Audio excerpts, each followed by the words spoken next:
Wah, nungguin ya.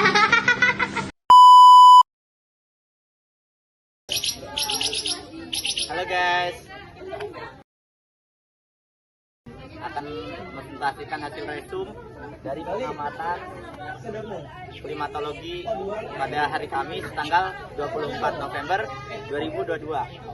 Jadi di sini saya Givari Alamamusyah dengan NIM akhir 3025. Saya Yeni Bagang dengan NIM akhir 3015. Saya Shirley Krisnavisa dengan NIM akhir 3017. Dan saya Selin Putri Erika dengan NIM akhir 3019. Dan Isara Sumabriana dengan NIM akhir 3021. Saya Isa Juliana dengan NIM akhir 3023. Saya Rizka Wulandari dengan NIM akhir 3027. Oke guys, cus, lihat ini.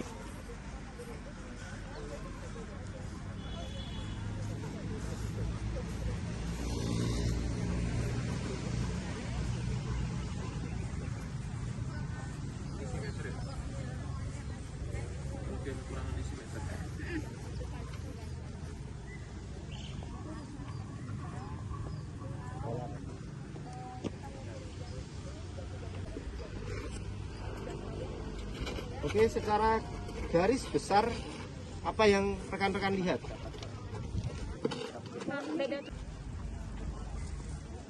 Oke, kedalamannya 0, 2, 5, 10, 20, 50, 100. 0, 2, 5, 10, 20, 50, 100 cm. Berumput, yang satunya tanah tidak berumput atau biasa disebut tanah gundul. Tapi ini Kedalamannya sama. Pertanyaan selanjutnya, ketika siang hari lebih panas yang mana? Gundul. Yang ketika malam hari lebih dingin yang mana? Gundul. Yang gundul juga. Itulah kenapa di gurun itu siang harinya lebih panas, malam harinya pun lebih dingin. Suhu minimum Dalam satu hari ini alat standar yang sebenarnya kalau di Indonesia ya tidak terlalu berpengaruh, tapi kalau dilihat dalam klimatologi yang lebih global, itu kan ada beberapa tempat yang permukaan tanah itu dalam waktu tertentu suhunya bisa sangat dingin, tertutupi salju atau memang kondisinya sangat dingin. Nah, itu adalah kondisi-kondisi di mana kita tidak dapat melakukan aktivitas pertanian secara konvensional. Itu diketahuinya dengan termometer minimum rumput. Rekan Harina sudah ada PDF-nya, itu nama-nama alatnya. Nanti tinggal dicocokkan saja daripada meja satu-satu. Kirim grup bisa, share aja, tidak apa-apa. Itu peraturan resmi, nanti kalau dalam tulis menulis juga sertakan sumber, bisa menyertakan sumber itu. Ini ada beberapa perbedaan.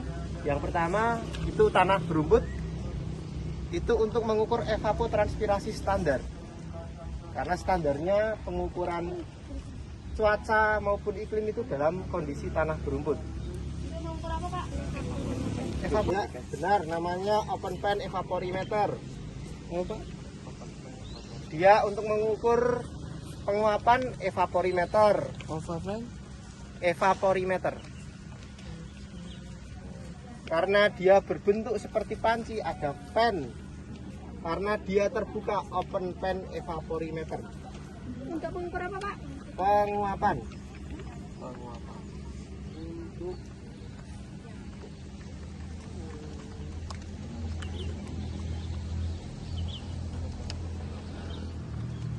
Nanti silahkan dibaca di ukuran penguapan ini dikalikan dengan konstanta lingkungan, itu dapat menghasilkan evapotranspirasi standar.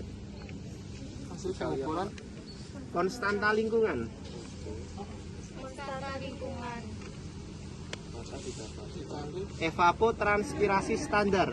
Airnya ini mengukur angin. Karena mengukur angin namanya anemometer, karena wujudnya seperti gelas cup, karena dia hanya mengukur kecepatannya saja. Dia counter cup, counter anemometer. Ketinggiannya 1,5 meter. Yang di sebelah sana sama, ketinggiannya 2 meter. Tadi alat itu namanya apa? Yang mirip dengan ini? Piranometer. Oke, konsepnya sama, itu piranometer juga, ini piranometer juga, ini piranometer juga. Piranometer diletakkan ke atas dan ke bawah. Bisa mungkin jangan. Diletakkan ke atas dan ke bawah. Artinya dia bisa mengukur yang dari atas dan dari bawah. Selisihnya itu namanya adalah albedo.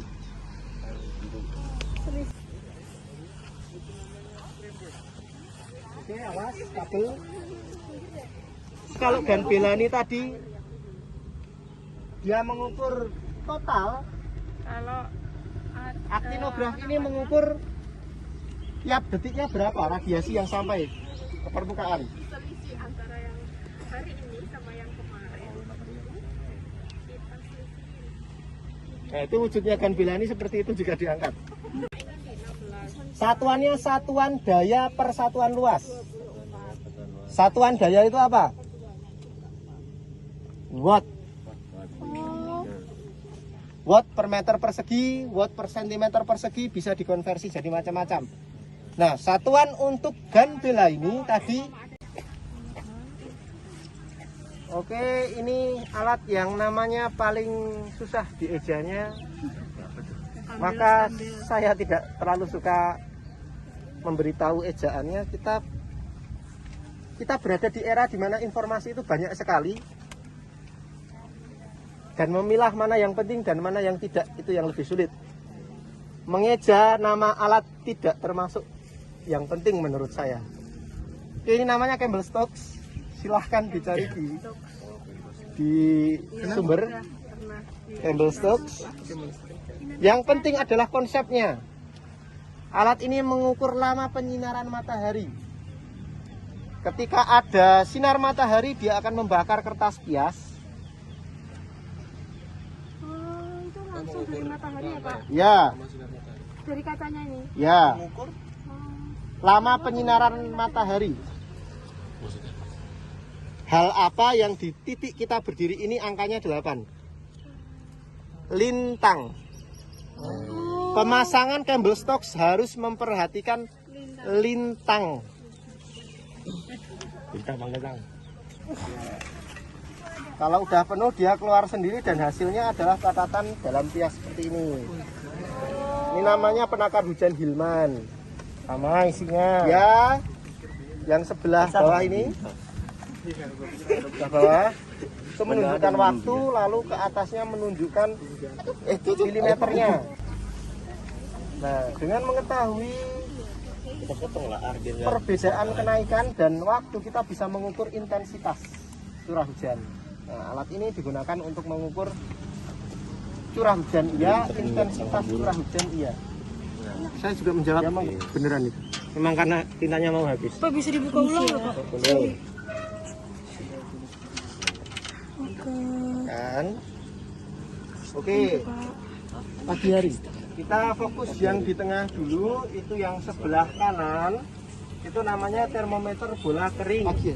Yang sebelah kirinya termometer bola. Karena ini sedang beroperasi ya. Yang atas termometer maksimum, yang bawah termometer minimum. Tahu makanya dengar. Di JDIH ada. Terus untuk alat yang dia wujudnya kalau di kanan ini seperti apa? Dia adalah PJ evaporimeter.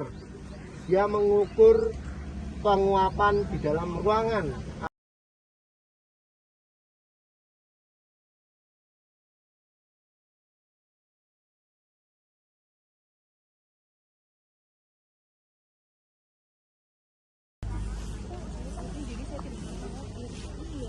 Kita potong lah, biar nggak besar kalah. Kepotong kok, gak nyampe semenit kok. sendiri kita akan melihat sangkar burung.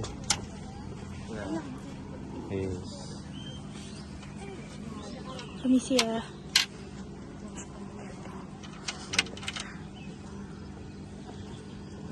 Oke.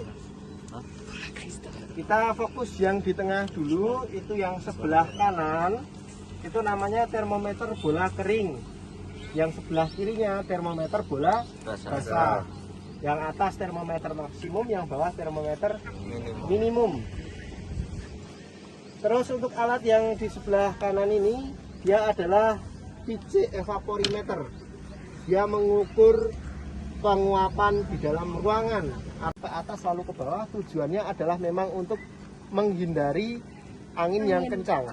Jadinya angin yang masuk ke dalam diasumsikan sudah tidak terlalu kencang. Kenapa dia dicat putih? Untuk memantulkan radiasi matahari agar tidak diserap oleh termometer.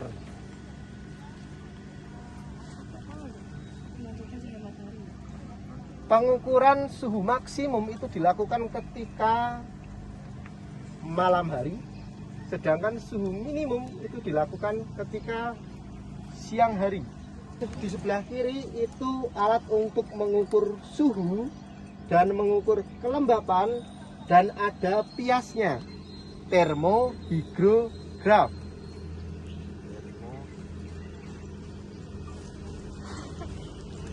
Prinsip sederhananya, ya diukur dengan menggunakan tabung. Itu juga air biasa, Pak. Air biasa. Diukur menggunakan gelas ukur.